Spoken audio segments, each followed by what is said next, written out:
I don't think the hardest part was losing them. I think the hardest part was realizing they were never fully there to begin with. For a long time, I held on to potential instead of reality. I stayed attached to who I hoped they would become, instead of who they were showing me they were. I told myself love takes time, that patience means commitment. I didn't realize I was slowly disappearing while I waited.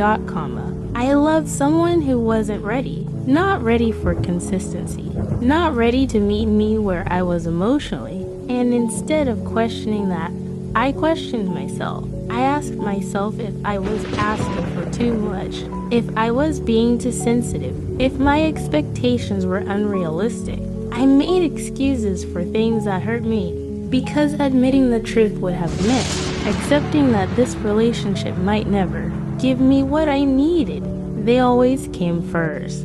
Their needs, their timing, their comfort, and without noticing when it started, I began adjusting myself around them. I waited for replies. I lowered expectations. I told myself small efforts were enough if it meant I could stay connected. I called it understanding, but it was self-abandonment. I stopped asking for clarity because I didn't want to seem demanding. I stopped expressing my needs because I was afraid of pushing them away. Every time something felt wrong, I told myself to be quieter, softer, easier to love. I wasn't asking for too much. I was asking the wrong person. There were moments when I felt deeply lonely, even while being in a relationship. Moments where I wondered why being with someone felt heavier than being alone. Those moments scared me, so I ignored them.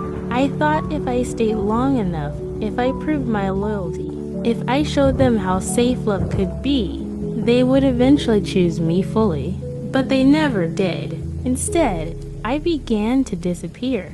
I lost touch with my needs. My boundaries became flexible. My self-worth became tied to how much effort I was willing to give without receiving the same in return. I blamed myself for wanting more, for feeling disappointed, for believing I wasn't enough to make someone stay. But love doesn't ask you to raise yourself to be chosen. Someone not being ready doesn't mean you are unlovable. It means they are unavailable. And staying in a space where you are constantly waiting doesn't make you loyal. It makes you lost.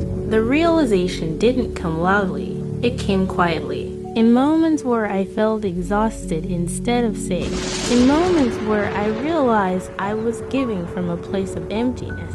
That's when I understood something important. Walking away was painful. Letting go of the hope hurt more than the relationship itself. But staying would have cost me my sense of self. Choosing yourself doesn't mean you didn't love them. It means you finally love yourself enough to stop waiting. This is part 2 of my story. In the next episode, I'll talk about the self-blame I carried after leaving, and how I'm learning to release it.